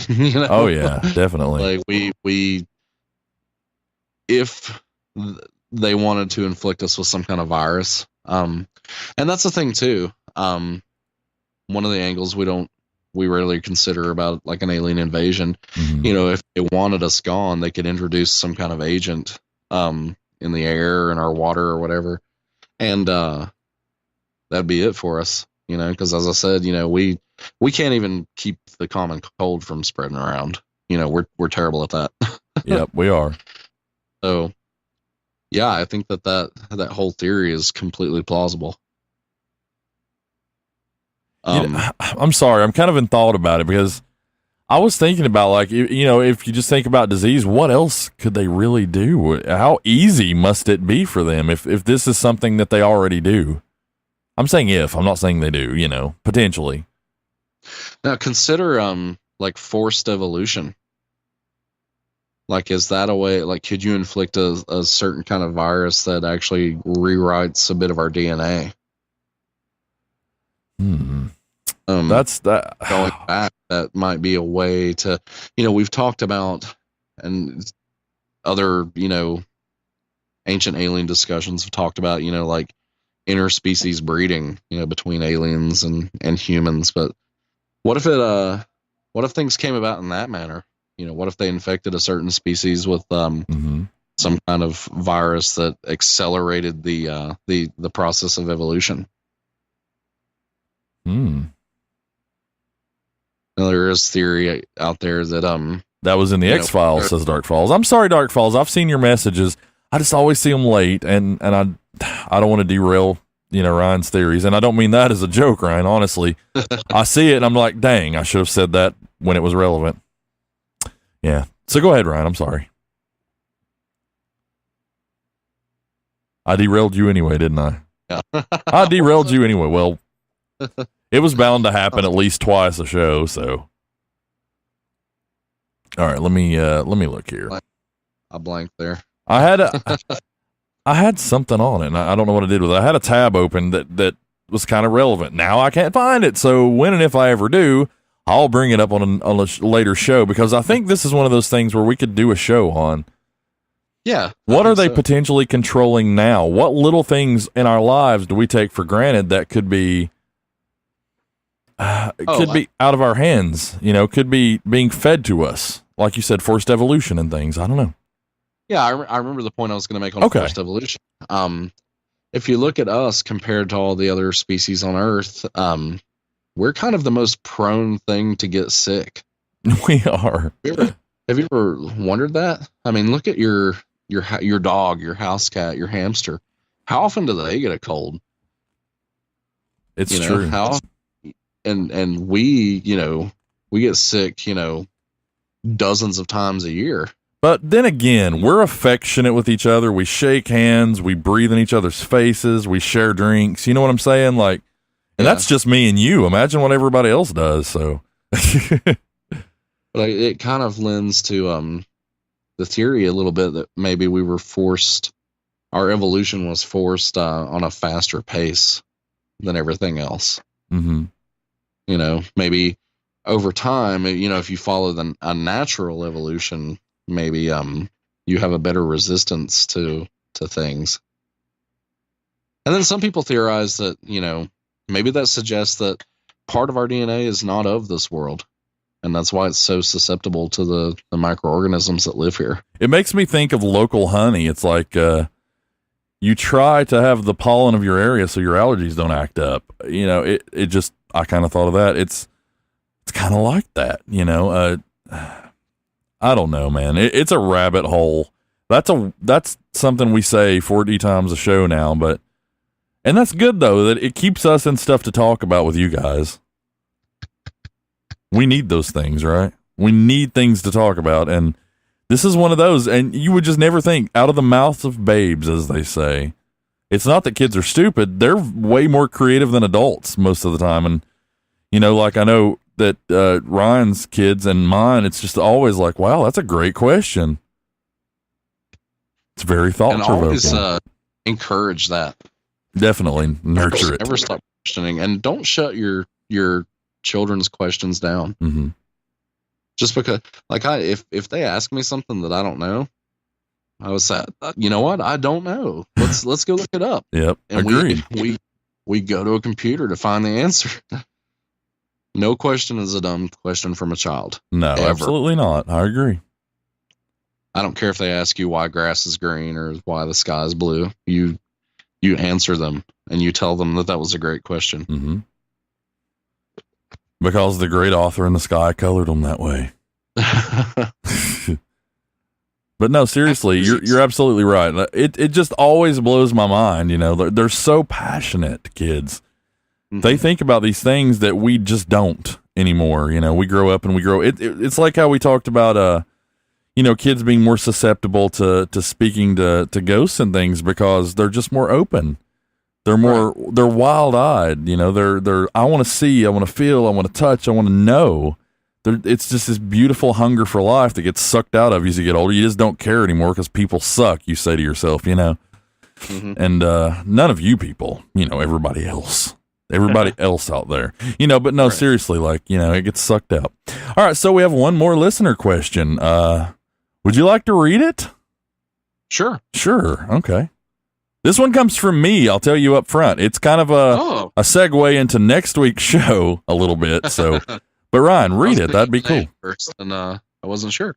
So what are the odds that spirits could be like aliens and observing us? What are the odds that spirits could be like aliens and observe us and be some form of superior being, and we're just looking at them in the wrong way? Do they cross over and become something like a more all-knowing thing? I worded that poorly. I apologize. Do they cross over and become something like a more all-knowing thing? Yeah, like do they does it like unlock? Do you finally see the light, as they say, all of a sudden? Are ghosts really just kind of the way we think of aliens? It's a possibility. I think we've sort of hinted that in the past, especially talking about the multiverse. I was about to say that, like if aliens are part of that multiverse and ghosts are too, are we all just on different planes doing the same thing, or are we all interconnected and humans just don't know it? Like, what's the story there? I ponder that. And if time is a tape, are we essentially a 3-layer cake where we're all on just a different layer of the tape? You know, I don't know, man. What do you think? I didn't mean to interrupt you there. Well, I've always been a fan of the theory that, you know, when you are seeing a ghost, that may not be somebody that's passed on, but rather, I guess, a thin point in the multiverse. Maybe, when they say like, oh, I'm seeing the spirit of someone that lived in this house 100 years ago. Mm-hmm. Maybe to them, their time is still going on. But because there's been so many, and this kind of enforces the theory, for older houses too. If you've got a house that's like 300 years old, Mm-hmm. there's been a lot of families, come and go through those walls. Right. So the more we gather in a certain place, does that kind of wear the multiverse thin? Do we cross over and pogs still become a thing? Maybe. Maybe. And we still don't understand them. I wonder if they understand them, because I still don't get what pogs were really. And we were talking about in our time travel episode how maybe the theory goes that all the different multiverses out there are taking place at different times. So you could potentially, if you could pass through the layer going to another multiverse, could you visit one where a different time is taking place? And is that what's happening in an older house? Tiddlywinks. You're seeing the ghost of a colonial woman. Is she still alive in her time period, and perhaps she's seeing you as a mysterious spirit?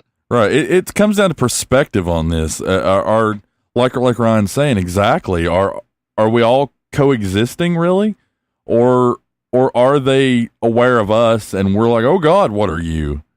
Are they smarter? Do they know things after they passed? Or, I don't know. Because sometimes people know that it's their family. Like they'll know it's their mother or their friend or whatever. So that says to me that there is at least a plane where it's a spirit, and it's the way we traditionally think somewhat. Now, that's not to say that these residual hauntings aren't also, are, like you said, living their life, and it's actually happening just there, and not here. And, have you thought about like, in a residual haunting or where you're experiencing like a loop, where the happenings, everything keeps happening over and over, and maybe somehow that area is looped to a different, or is connected to a different multiverse where somehow we keep revisiting that time, or we keep revisiting multiverses where that moment in time are happening. That sounded kind of like a tongue twister after I got that out. But it sounds cool. I like it. Darkfall says there's a theory that everything's happening in the same moment. We just can't perceive it all and see it as a linear time. Yeah, what you're saying exactly. That's quite possible. I don't know. I think that even if that's true, there is still this, when you pass away, there's still that layer. I read an interesting article the other day that says for so many seconds, you're aware that you died after you pass away. Right. So that says to me that there's an afterlife, but there may also be an alternate universe. It could be, you've heard it, multiple planes of existence. It could be both. I don't know. But it's a really interesting thought, and I think that would drive us into next week's show with something to go on. So that's why I wrote it, because I thought of it, and I thought it was interesting enough to drive us, to be a segue towards next week's show. All right, so it was. Well, good. I'm good. It was thought-provoking. All right. How about a song so everybody can potty? Does that sound good to you, Ryan? That sounds perfect to me. Perfect timing. Well, we all know what that means then, don't we? All right, so this one is, I try to pick an original one every week. I mean, they're all original, but a different one every week, a different kind of rock, because that's what I like, but I want everybody to enjoy it. I hope you do. So let me bring it up here, and I'll tell you who it's by. It is called Another Trick Up My Sleeve, and it's by the band Forget the Well. Yeah, need coffee. That's true too. Yeah, it's time for a good break. If you have us on mobile, take your phone with you. And if you don't, try to get in a little bit of the song, or ask me about it and I'll tell you where you can find it. So let's go ahead and take that quick break for the song. and everybody go potty, and we'll reconvene in 3 minutes and 14 seconds. Is everybody good with that? We'll come back with pie. Yes. Sounds good. Let's come back with pie and coffee. So, without further ado, forget the well, another trick up my sleeve.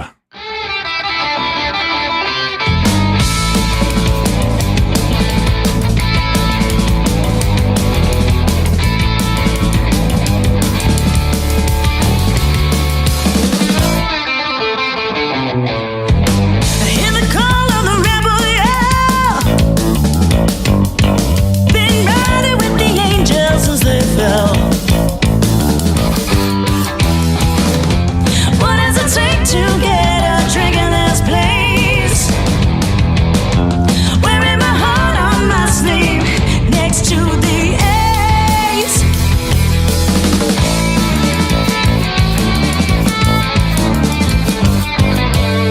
Suicide clutch, I'm ready to charge. Grab the boat by the handlebars. The devil's days don't ever come for free. Chasing the sirens, for they chase after me. What do you know? What do you know? What do you know? Baby, I got another trick up my sleeve.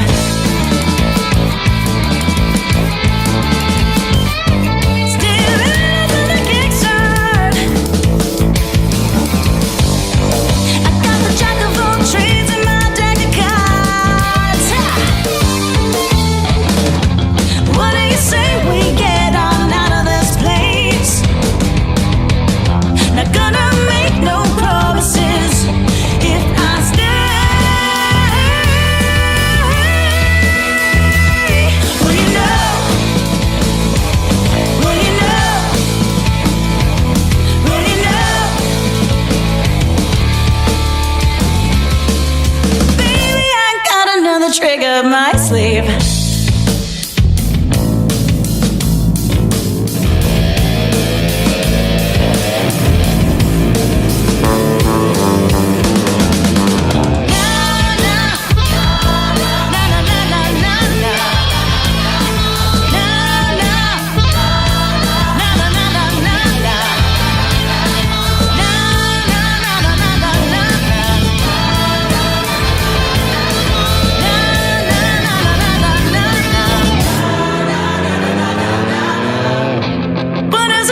To get a drink in this place, wearing my heart on my sleeve next to the.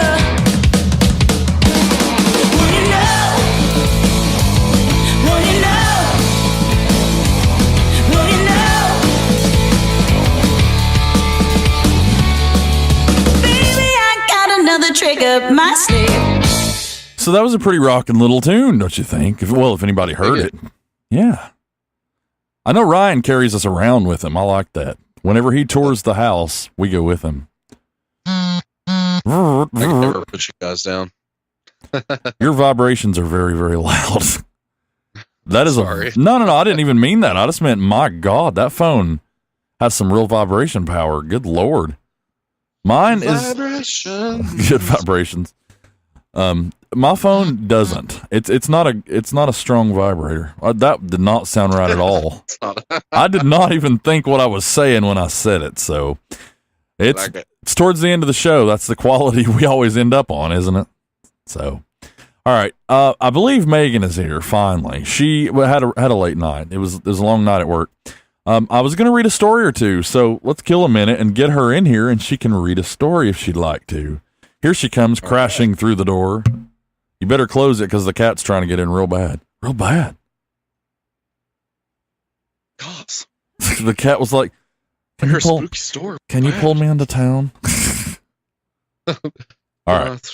Town. All right. Megan is here. Hello, Megan. Hey, guys. The awkwardness begins at hello. All right. So why don't you read this one? This is, she's breast. Can you do it? I ran in here. I was trying my best to make it in time. So this was supposed to come up on Halloween. These are true ghost stories to get you in the mood for Halloween next year, okay? These are absolutely true, and they really happened. Supposedly, these actually are. Believe it or not. I try to find real ones for you guys. One day, the year was 1992. One day. Some chick sat down in her chair, and she exploded in flames. She combusted. It happened. Stop it. Spontaneous human combustion is real. It could happen at any time. It could. Proven. It all depends on how you're sitting in that chair. Yeah. Are you sitting in the chair correctly, Megan? A little sideways. What's the wrong way to sit? Well, you know, they never get to stick around the tail. They blow up. Ish. Do you ever get in a car with like a heated seat and you're like, oh no, it's happening? No, usually I know if my seat warmer is on. Yeah, she turns it on purpose in the summertime because she is cold. It's like, come on. Keeps my bum warm. Keeps my tush warm. It's like, all right. I think it feels like you peed on yourself when your tush is warm. All right, now read us a story. How about it? Okay, enough this shenanigans. Is called Come On In. One year over Halloween, I was visiting my cousins. We were all around the same age. Like any normal teenagers, we were bored, and with nothing to do, we decided to go trick-or-treating. My cousins lived in this really old area. All the houses were well over 100 years old. The entire place looked like something out of a horror movie. We knocked on a few doors, everything was going good, until my cousin dared me to knock on the house at the end of the street. Thinking nothing of it, I walked up to the house while they stayed behind. As I knocked on the door, it slowly opened. Creaking noises and everything. It was really dark inside with just a little light coming from one of the rooms further back in the house. I remember thinking these people had gone all out for Halloween because this place was so creepy. I called out, but there was just silence. Beginning to feel really creeped out, I was just about to leave when I heard a woman's voice say, "Come on in." There was like, come on in. Hey, guys.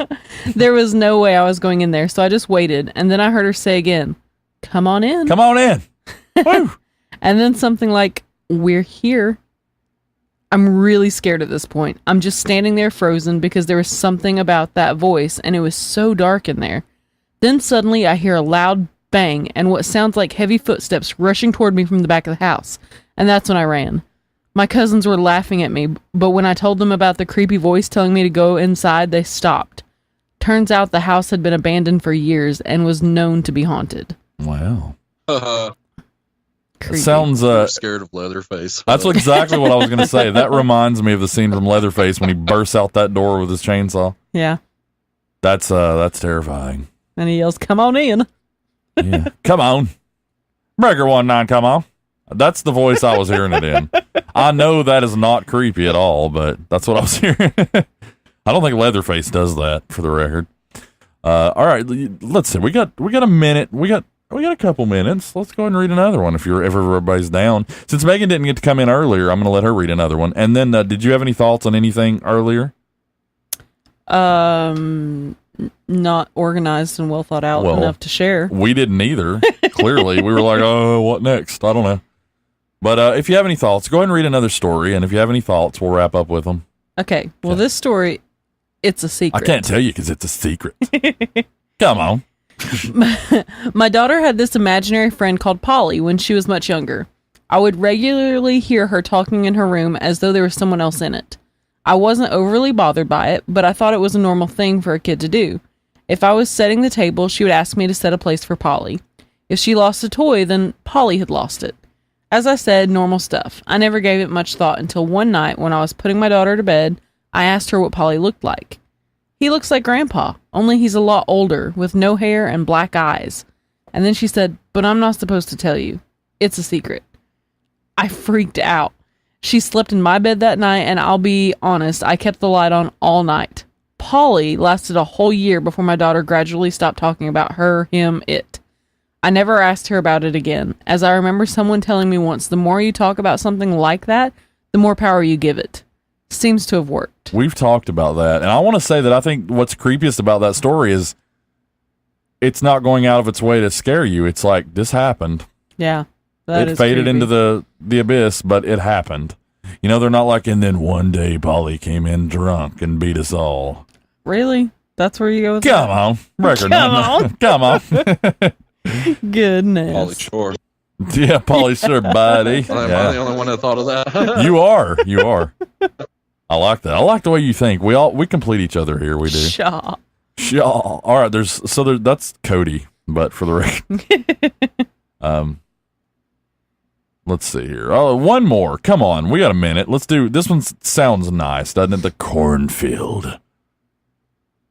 I'm just waiting for one called the aquarium, the gift shop. So the cornfield. Okay. An old friend of the family used to drive school buses across the country to their soon-to-be new schools.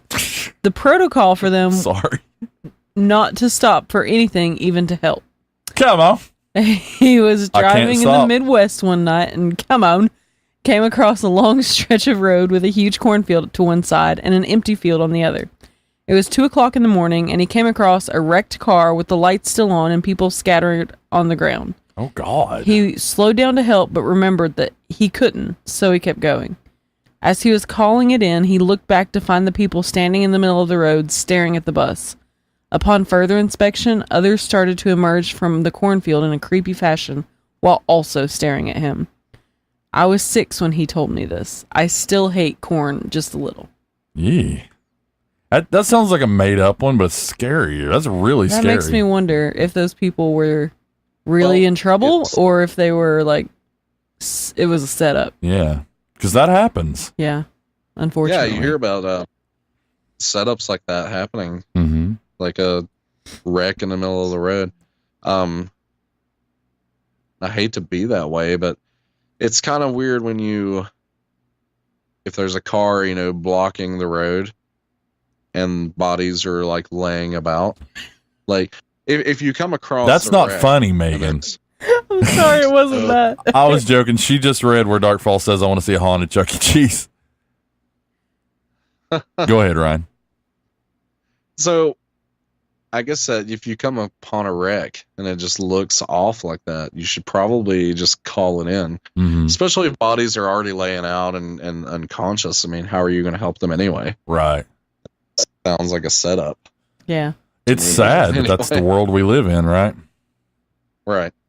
And it's happened. Mm-hmm. Like you said, Yeah, it has. There's one. This one's short. Do you want to read one more? One more. All right. This one's called The Attic. The attic beside the Burger King. Final call. Yep, this is the one. The attic. When I was a kid back at my old house, I had assumed my sister and I were playing in the attic. Sister suggests that I hang out the window for whatever reason. A few seconds later, my dad, outside, sees me hanging almost fully out of a third-story window on my own, starts yelling and running, etc. After I get pulled back inside, my mom and sister insist that I was alone in the attic for the last hour, that my sister was with my mom the whole time, and that my dad had passed my sister on the ground level before heading back inside. I assume at least one of them's lying to me about something. Certainly more plausible than a ghost tried to get me to kill myself. Still. Mm-hmm. Still, that's right. Jesus. That's creepy. Yeah, that one, I like that one. Mm-hmm. That's creepy. Playing with Ghost Bathory there. Ugh. Yeah. She will bathe in your blood in the attic. God. All right, well, those were some pretty good stories, and Megan actually got to be here to read them, so that's kind of awesome. Yay. Darkfall says there used to be a show on the Sci-Fi Channel called Scare Tactics. I love that show. Oh, that was a great show. But they always stopped just right. You wanted to see them go that step further every time. Some of them got pretty corny, too. Yeah, they sure did. Like, a lot of them were like science experiments gone wrong, which is really fun. Yeah. But yeah, some of them, like, come on, it got a little corny, but it's a great show. They actually came out with the show again about a year ago, and it, I think, failed pretty horribly, which is a shame, but I don't think people were watching it, unfortunately. And still a whole lot of fun. Then they had Stephen Baldwin as the host for a while, and then Tracy Morgan. Like, you're tanking yourself with those people. Like, come on. That Baldwin and Tracy Morgan, he's all right, but... Which Baldwin? Stephen. That's the joke. Yeah, he's kind of the Pauly Shore of the Baldwins. To revert back to what Ryan was saying. All right, well, that's a show, folks. Not a good one. Not a terrible one. Not a very well thought out one, but it was a show. We were here for it. It was an event. It happened, Ryan. We were here. That's right. All right. Well, Megan, we're glad you got to come on and tell some stories. Thank you. Me too. Yeah, come on. Come on. All right, Ryan, if you'd like to say goodnight, I will, I suppose I'll fire some nice music to go out to, and we'll wrap things up personally, one by one. All right, guys. Thank you again so much for listening to us. We love you all. We hope you'll join us again next week for the next show. Yeah, ghosties. I hope what we talked about tonight doesn't keep you up all night. But if it does, have fun with that. Yeah, we hope it does. Don't lie. We hope it does. Go ahead, Megan. Oh, I'm sorry, Ryan. I thought you were done. Sorry, I didn't mean to cut you off. Take your time. Good night, everyone.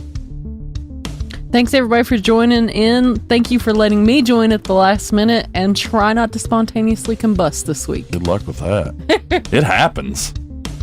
Ryan says it happens, and I believe him. Ryan knows what he's talking about. He's good people. All right, so as always, head to Midnight. More likely than you think. It's more. I'll tell you what. All right, so head to MidnightSpookhouse.com, Facebook, The Midnight Spook House, and Twitter at The Spook House. And, of course, keep them nightmares a-coming, guys. We'll have some more spooky stories next week. We'll make sure. Woo! Good night, everyone. We love you very much.